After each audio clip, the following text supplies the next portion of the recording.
Hey, everybody. Welcome back to the Throwing Partners podcast. It's Kirby, Joe, and Nate here, coming to you on our regularly scheduled programming. Um, Tonight, we have quite a few things to talk about. We're going to talk about Rivalry Weekend a little bit, the first annual one.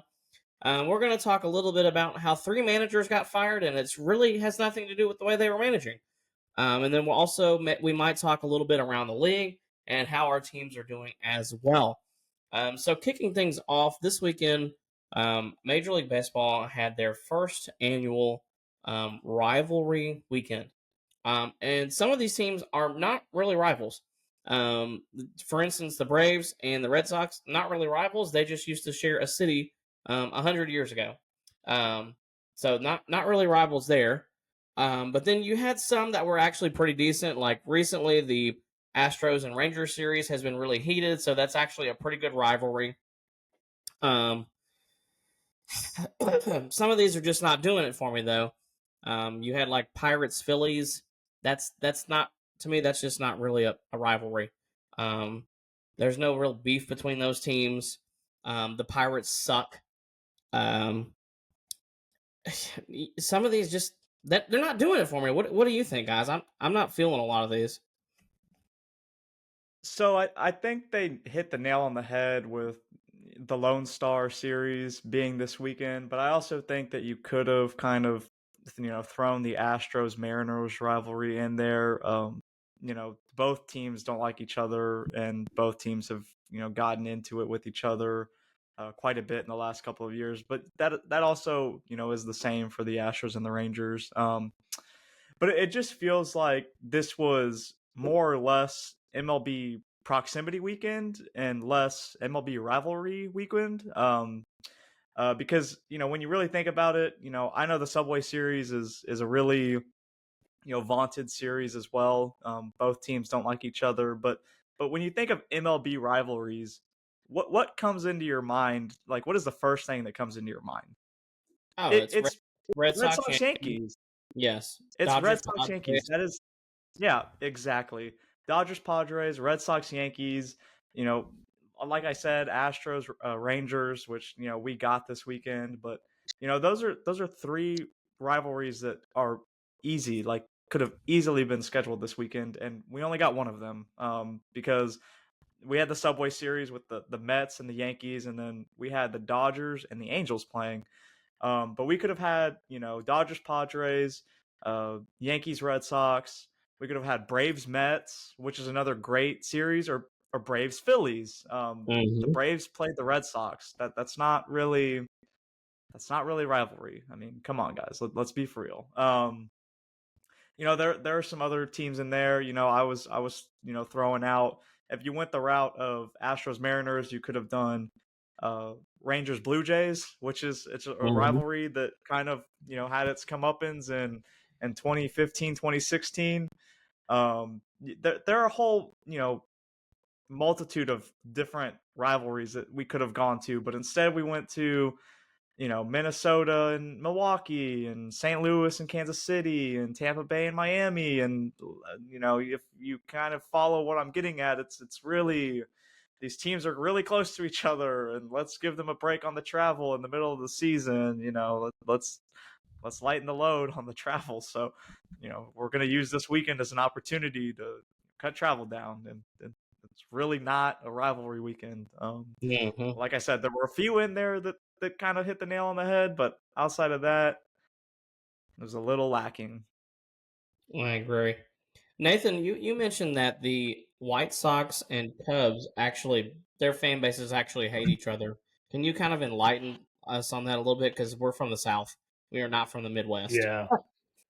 Yeah. So Joe does bring up a bunch of good points about proximity battles. Like, they call the Twins and the Brewers the border battle, Wisconsin and Minnesota, the I-70 series with St. Louis and Kansas City, the Freeway series with LA Dodgers and the LA Angels. But I mean, honestly, I agree.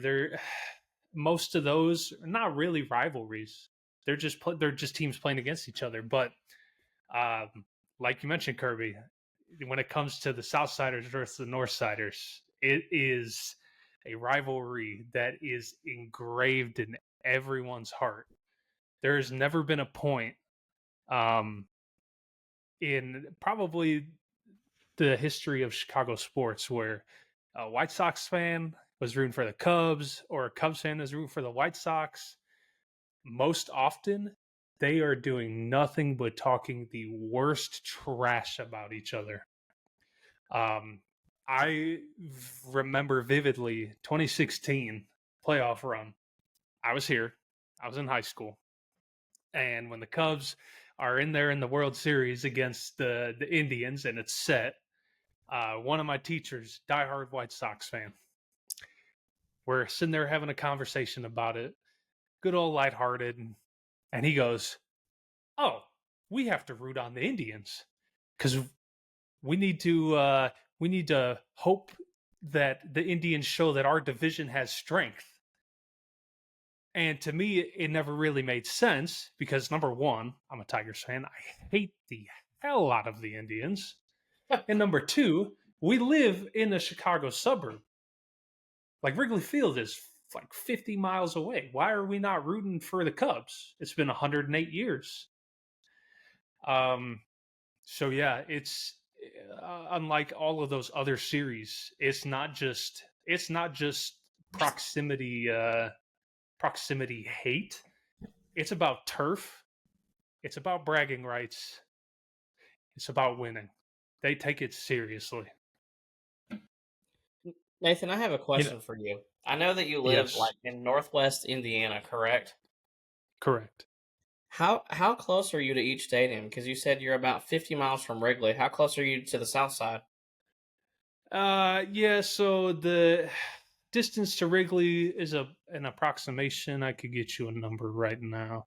The south side, guaranteed rate field. Jesus, it's US Cellular. Come on. US Cellular Field is only like 25 miles away. I mean, you get on I-94 and you're there in 30 minutes. Wow. Wrigley, you got to go a little deeper into the city to get to, but it's still really not that far. Google is saying that it is like 38 miles away, Wrigley. Oh, wow. So we're very close. I am a lot closer to the south side than I am to the north side.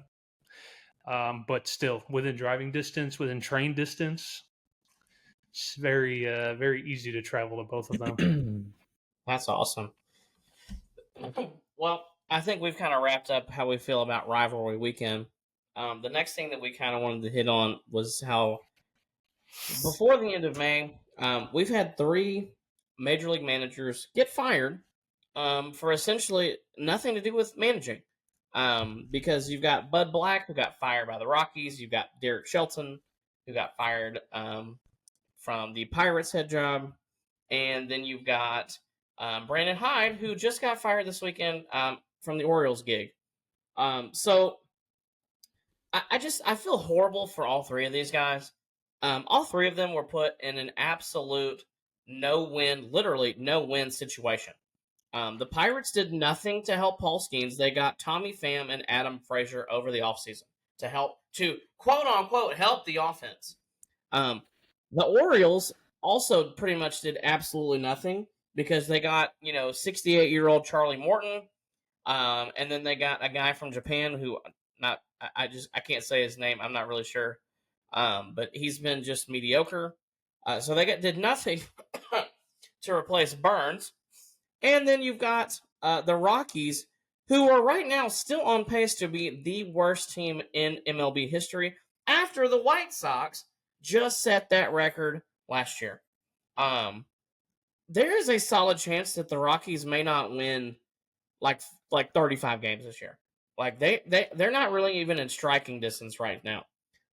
So like I said, I feel horrible for all 3 of those guys. I hope that they enjoy, getting paid the rest of the season to not manage them because my God, like the Pirates are already sitting in a spot where if they have a 3-game series, they're only winning 1 game. That's what their record reflects.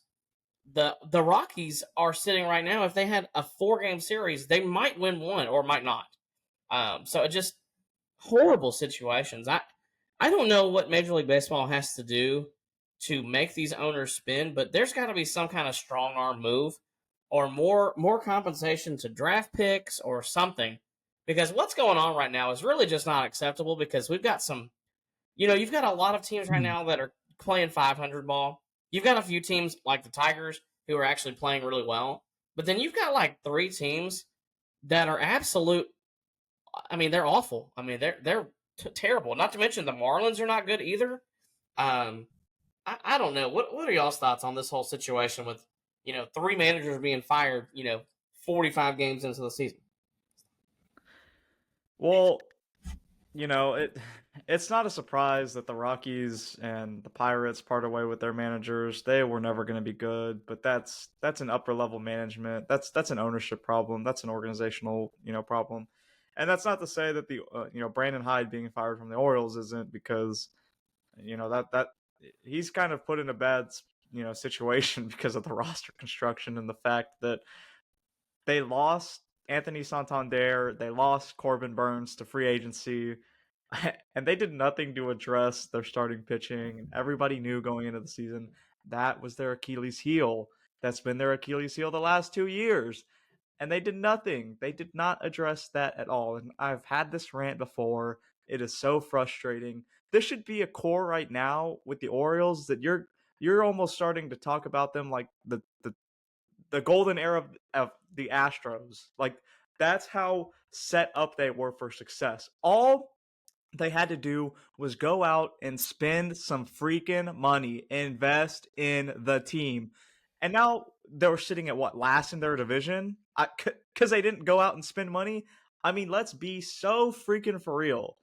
They should, like, it's embarrassing that they've been swept both times they've been in the postseason during this little extended window they've had. They're in dire, you know, chances of not even making the postseason this year because, again, they haven't spent the money. And guess what's coming up? They're going to have to start taking players to arbitration. They're going to have to actually start playing these younger, or they're actually going to have to start paying these younger guys who they are paying pennies for right now. And what do you think is going to happen then? They're going to piss off their young players. They're going to piss them off in arbitration. They're probably going to make more than what they're making now. They're probably going to win some of their arbitration cases because they're that good. And then they're still not going to pay for a starting pitcher or 2 or 3 or trade. It's very frustrating. It's a very frustrating situation in Baltimore because, they should be a team that's competing for a World Series right now. We should be talking about the Orioles and how they're tearing up the league right now with all of their young guns. I mean, it's embarrassing. And what's happening with the Pirates and the Rockies is also embarrassing, but they're embarrassing for a whole nother level. The Rockies have been tanking for like 20 years now, and they still have nothing to show for it. And the Pirates just are a pile of mediocrity, just sitting next to the Allegheny. I mean, they've got such a beautiful stadium. Both teams, all 3 teams, have such beautiful stadiums, and I mean, it's sad you can't get them filled up because holy cow, you can't field a competent baseball team. I mean, it's heartbreaking. It's heartbreaking to see fans that like yearn for a good team not get it. And then you have teams like the Rangers who have some good teams sometimes. Like, those fans don't deserve anything, and yet they get some success. Like, it's absolutely devastating. Not a bias. It's devastating. I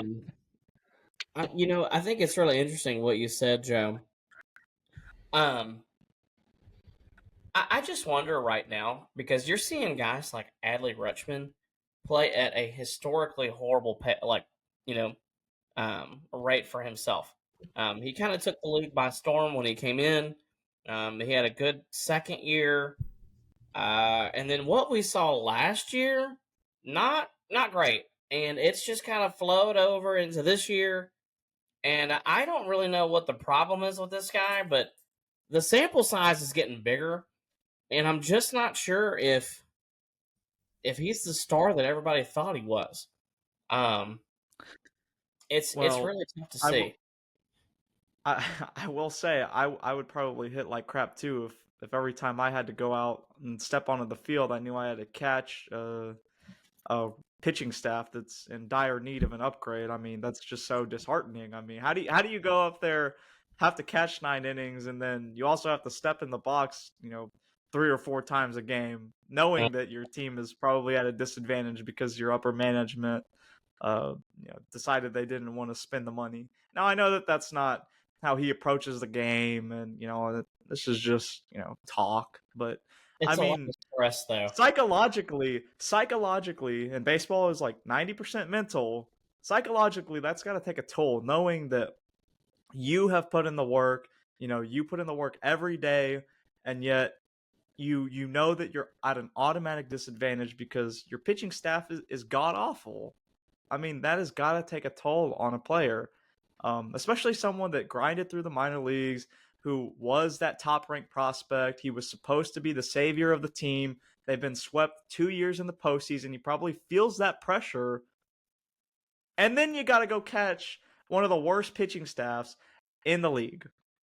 It's Yeah. tough. That's a tough job. I mean, that's a hard thing to carry. Like, that's a hard burden to carry. Yeah, I mean, I'm just saying, that's just my thoughts.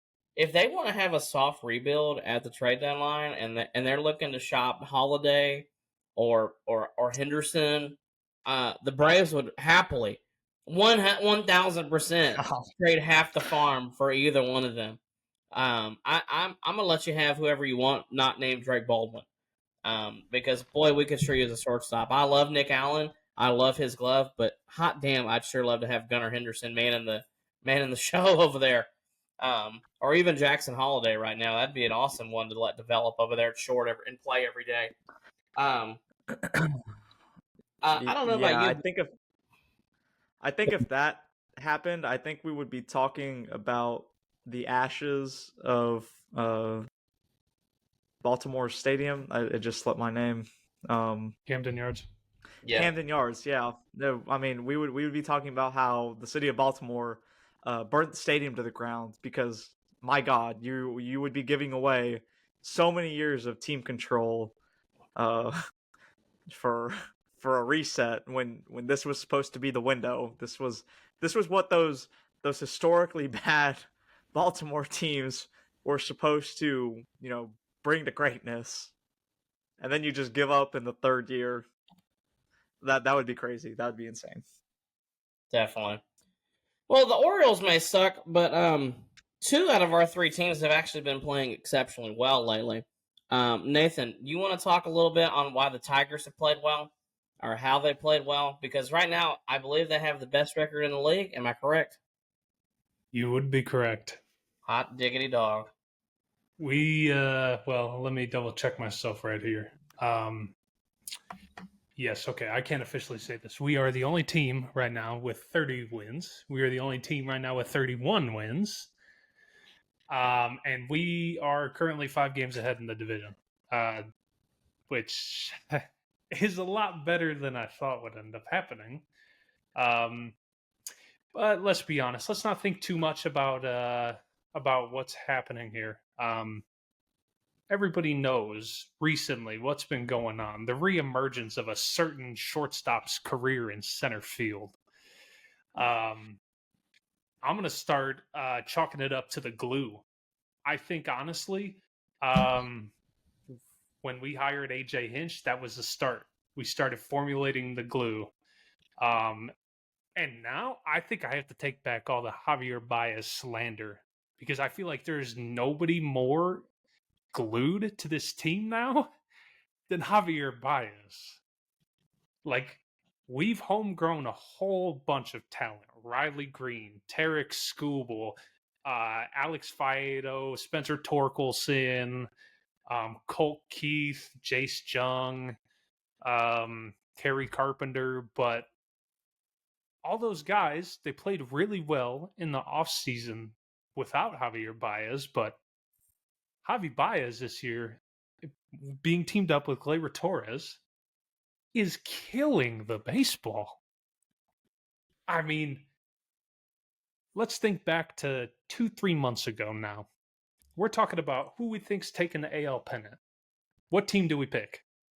The Red Sox. Boston. And what just happened last week? Javier Baez, 2 homers, including a walk-off 3-run nuke. And Justin Henry Malloy, pinch hitter, in the 9th. Or I think that was the 10th. Either way, pinch hitter, coming off the bench. He comes in, gets a clutch hit, wins the game for the series win. The series sweep on Boston. I can't chalk it up to anybody just having individually good performances. I think it's just everybody on this team is there for everybody. I mean, Zach McKinstry is also having the best year of his career.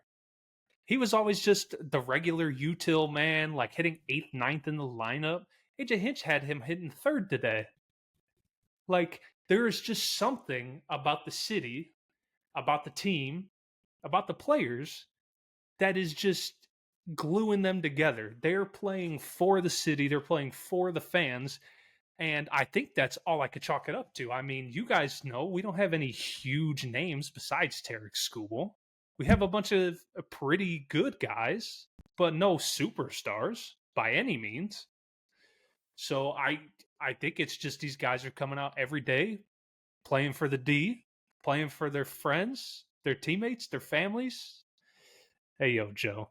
And I think that's what it is. They really want to win for the city of Detroit and for the fans of the Detroit Tigers. You know, I want to say this, Nathan. I have loved seeing this Javi Baez, man, this Javi Baez resurgence. Lay off the smokes. Yeah, right. Oh man, Yeah. I could use another lung dart. Just kidding, I don't smoke. No, anyway, what I was saying, I have loved seeing this resurgence from him because there's not a lot of guys in the league that have more aura than Javi Baez. And let me just say this too: him playing center field, he always looked great playing middle infield to begin with. He's always had a great glove. The glove out in center looks great as well. He made incredible. He made a play the other day, and I was like, this dude just looks like a natural anywhere he goes on the diamond. So I don't know whose idea it was originally to be like, hey, you know what? Let's try Baez in center and just see if it sticks. And this dude, he looks great out there. But I right now they absolutely look like a team that could and probably should win the pennant. Not to mention, I saw a stat today about how they haven't lost a single Jackson Jobe start. Newsflash, I think we picked that guy to win Rookie of the Year. Now, I don't think he will because Jacob Wilson out in Sacramento is having a fantastic start. But man, to not lose a single start as a rookie, who wouldn't want to be Jackson Jobe right now? All you got to do is go out and shove, and your team's going to win. So I think that's awesome for him, and obviously for the Tigers too. Yeah. Go ahead. Yeah. No. On top of that, the last 2-3 years, the Tigers have been in the at least in the upper part of the defense in the league. So, I mean, hell, he goes out there and just even tries to challenge guys, and they're just there to back him up. I.e., Javi Baez in center field. Like, it's incredible. It's not just one thing. It's everything matching together at the same time. And it's just all working out for Jobe. And I'm happy for him because his stuff is incredible. Yeah, he can shove. Joe, tell us a little bit about what's going on with the Astros right now. Earlier, before we got on, you mentioned this Lone Star Series was just 2 mid teams. So I'd love to hear you elaborate a little bit and maybe go on a little tangent like our usual Joe-isms. So let's hear what you got. So I just wanna take a pause real quick. Before we started the segment, you mentioned that two of the three teams are playing well at the moment. Which team were you referring to that's not playing well at the moment? Because we know Detroit's playing well. Which team out of ours is not playing well? Because I know, Atlanta's kind of come on the up and up. So were you trying to refer to the Astros as not playing well? I was just Because going. buddy, I, we go ahead. we we've got the same record in the last 10 games, 6-4 and 6-4.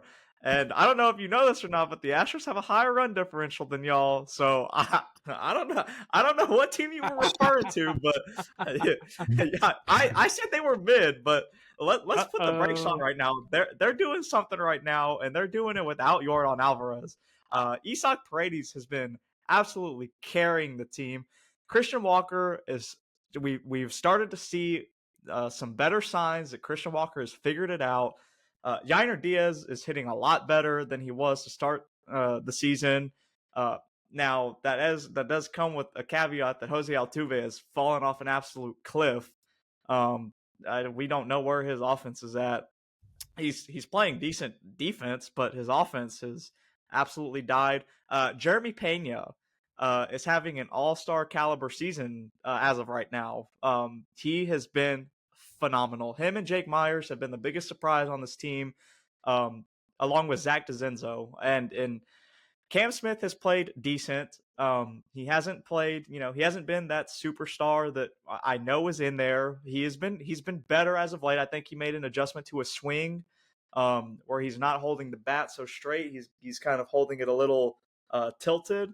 And that adjustment actually seemed to have paid off over this Rangers series because he had a very good series against the Rangers. But yeah, the Astros have been doing this without Yordan Alvarez. And they have a 24-22 record and are 2.5 games out of Seattle, who has been tearing it up so far, and we're only 2.5 games out. Like, we're not out of the race. Yordan Alvarez hasn't even turned it on. We are literally doing rotation by meal piece at the moment, and somehow we're finding a way to come back and win baseball games, which is something we were not able to do last year. We were not able to put a rally together if we were down, in the 7th or 8th inning, and this team has figured it out. In the last two series, they have had some really good come from behind wins, including tonight, or today rather, with Isak Paredes hitting an absolute monster at Dyken Park North. That the way that crowd erupted as the home team, it was great to see the crowd really get behind the team. Houston fans are awesome, being able to travel to their second home up in South Oklahoma. It was absolutely great. I love the representation up there. But yeah, I mean, the Astros have been mid. They have been mid. I will admit that their bullpen has been lights out. Their rotation has been a little spotty as of late. Hunter Brown has continued to hold it down. He is pitching like an absolute Cy Young winner. If he continues this pace, will win the Cy Young. There is not another pitcher in the league right now I'd rather have on the mound than Hunter Brown. Lance McCullers has been awful. I can confidently say, and he had a little incident after his second start, his first start back at Minute Maid since 2022. And my hate for him does not, go far enough to that extent. I just don't appreciate that he has pitched several times in his career injured, which has caused him to miss multiple seasons at this point. For not just getting the stuff taken care of. Uh, I love the way that he pitches when he's healthy, because when he's healthy, he's absolutely dominant. Or when he was healthy, he was dominant. But what we're seeing right now is kind of a shell of Lance McCullers, and we're not seeing Lance McCullers because he decided that he wanted to try to put the team on his back when we really didn't need it, and he pitched injured again for the second time in his career, which is really frustrating because it's looking like it's gonna be a very short career for Lance McCullers, quite frankly. But yeah, the Astros sit right now 24-22. I think the team can only get better if they can, kind of stay healthy on the pitching side with the rotation. Um, I think that Jose Altuve will break out of his funk, but it has been a little jarring to see him, though he is like 35 at this point. His career norms are not going to be what we see anymore. Father time is undefeated. Yeah. Blah, blah, blah, blah. But Yordan Alvarez isn't going to hit I don't even know what he's hitting right now, but it feels like he's hitting like 180 the rest of the season. I know that for a fact. So once his hand gets healed up, I'm sure that the offense will explode. And I think the Astros will continue to be in the race going down the line. Well, I think that's a really good recap, Joe. I personally am slightly concerned about Jose Altuve because none of his game right now looks good. And I know we've had the talks about father time with him, but really overall his entire career, none of his StatCast stuff has ever looked good. So I don't know that the concern should be, we're 45 games in. I don't know that the concern should be that huge, but boy, it's tough to watch right now because he's just not playing well. Now, granted, too, there was a position change in there and whatnot, but this dude is a big leaguer, and I do have full faith that he is going to figure it out at some point or another. I'm not saying that he's going to have an 850 OPS or anything, but I wouldn't be surprised at the end of the year if his OPS is sitting around 780, 800. His OBP is sitting around 340 to 360, and he pops 15, 20 homers. So just wouldn't surprise me. But it would be really nice if he would go ahead and get that together. Yeah, and I mean, we've seen this from Altuve throughout his career where he goes in these little funks that can last about a month. He started out the year really hot, which is really crazy to see, especially with that position change. So I think, it's just, it's one of those things in baseball where you kind of get into a funk. He just has to figure out a way to break out of it. He had a really good at bat the other day, near the end of the game, which I think was a rally continuer where he took a really good walk that led to some runs. So that was really encouraging to see. I'm just hoping that he can continue. The real jarring thing for me has been seeing his approach and how swing happy he's gotten. His chase rate is through the roof.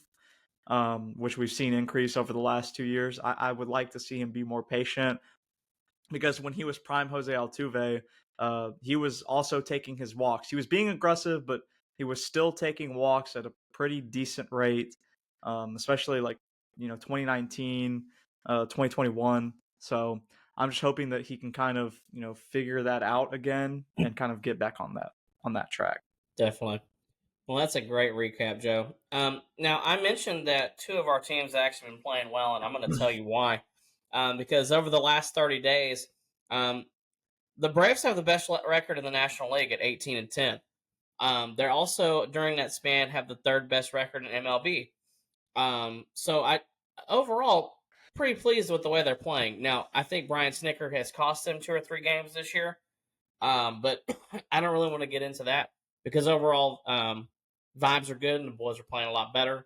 Not to mention, I think we're going to see Ronald Acuna Jr. next weekend when I believe they play San Diego at home next Friday. And I think he's going to be back. He looks happy. He looks healthy. He is hitting some absolute rockets at AAA. I mean, yesterday he hit a home run and took 4 walks. If that isn't a guy whose eye is dialed in right now, I don't know whose is. But I just cannot wait to see his name penciled in, hitting leadoff again for the Atlanta Braves. He's just a pleasure to watch. But anyway, moving on. So over the last 30 days, I just want to say this. It has not been the offense that has carried them. It's really been the pitching staff, and that's what I want to highlight first. You've seen guys in the bullpen like Daysbel Hernandez and Pierce Johnson both have an ERA under 1, which has been really nice to see, especially with the struggles of Raisel Iglesias. Now, as far as the rotation, you've got AJ Smith-Shawver, Chris Sale, Bryce Elder, and even Grant Holmes, who have actually thrown well as of late. AJ Smith-Shawver, 4 games in the last 30 days. He's got a 108 ERA and 25 innings pitched. For those of you who are good at math, 25 innings pitched over 4 games is over 6 innings to start, which is a great sign for him because he was having trouble going deeper into games because the pitch count will be high in the 4th or 5th inning. So to see that from AJ has been big. And you can see it on his face, too, after every outing. He looks more confident. He's got great stuff. He throws really hard, too. So really been nice to see him develop into what he's becoming. And then you've got Chris Sale. Chris Sale, in the last 30 days, he's got a 2.02 ERA and 48 strikeouts in 35 2/3 innings. For those of you who kept track of Chris Sale last year, those numbers are better than last year when he won the Cy Young. After his outing the other day, his ERA is now down to 3.62, I believe, or 3.67, somewhere in there. So definitely looking more like Cy Sale again, instead of what we saw at the beginning of the year. And then you've got Bryce Elder, who was actually throwing well, even though they just optioned him to AAA a few days ago. He had a 3.10 ERA. And then Grant Holmes, who was supposed to be the number 5 guy in the rotation, and maybe even the 6th guy, depending on how you looked at it, has a 4.11 ERA. So for the last guy in the rotation to have an ERA just above 4, very, very pleased. And then you've got Mr. Underrated, Dylan Lee out of the bullpen, working to a 1.50 ERA with 12 innings pitched and 15 Ks. So just a fantastic job by the pitching staff in the last 30 days. They're 9th overall in ERA at 3.30, and they're 3rd in Ks with 246. So averaging about 8 or 9 Ks a game, which is really good to see from the pitching staff. The offense has been kind of odd because you've got 5 guys with an OPS over 800, but only 2 of them are actually playing well. One of them is Matt Olson, and that's really just more recently after this last series against the Red Sox. Matty O's OPS over the last 30 days has been 868 with 7 homers, which is good to see because, this guy's hitting third. He really needs to be driving in the runs like he usually does, and lately he has been doing that. But the guy that I want to highlight, who right now, if the season ended today, you'd probably see this guy as the National League Rookie of the Year, and that's Drake Baldwin. Let me just share his stat line with you. Over the last 30 days, he's hitting .457 with a .479 OBP and a .761 slugging percentage. That's good for a 1240 OPS. And the most impressive part about that, guys, is he's only got 4 strikeouts in that span. So his at-bats are just phenomenal. He truly uses all parts of the field. They don't call him Rick Baldwin for nothing. He's got 4 homers in his last 18 games, which is good to see. And then I was going to share this stat with y'all that I saw on Twitter just a little bit ago. Let's see. This was from today's game. Since April 3rd, okay, minimum 50 plate appearances. Freddie Freeman has a slugging percentage of .664, okay? Shohei Ohtani has a slugging percentage of .667. Aaron Judge has a slugging percentage of .710. And guess who's number 1? Rick Baldwin at .754. The dude he's just been excellent. He's got such good at-bats. There's so much Joe Mauer in him, Michael Brantley, Tony Gwynn, all wrapped in one with a little bit more pop than them. Just the way that he sprays the ball all over. He's left-handed. He doesn't strike out a lot, but he takes his walks, and he sees a ton of pitches. This is a 24, 25-year-old kid we're talking about with the plate discipline of somebody that's been in the league 5 or 6 years. So I'm really happy to see what he's doing. And he's calling a great game. He's catching a good game, too. There's some things behind the plate I think you'd like to see him do a little bit better, but once again, he's a rookie. Would love for either him or AJ Smith-Shawver to win the Rookie of the Year, because the Braves will get a compensation pick later in the first round, which could turn out to be an arm, or maybe that's, maybe you find the answer to shortstop there as well. So overall, vibes have been a lot better. There's not as much doom and gloom going on as when they started off 0-7. They're over 500 now at 24 and 23. So needless to say, really things are really looking up. They've got the day off tomorrow after this stretch of 17 straight games that they just had. So they start in Washington on Tuesday with a series that hopefully they will be able to come out on top on. So that is my Braves wrap up. Gentlemen, is there anything else that we want to discuss tonight before we get out of here? I got nothing. No, I think we pretty much covered everything. I think so. Well, everybody, I think it's been a great podcast. If you could please comment below your thoughts on what you think about rivalry weekend, or maybe how you feel about, 3 managers losing their job before the end of May, or how our teams are doing, or maybe how your teams are doing as well. We would really appreciate those comments. And please remember to like, share, and subscribe to our YouTube channel, the Throwing Partners Podcast. And also, too, remember, if you don't like looking at our faces, you can always just listen to us. We are on Apple Podcasts.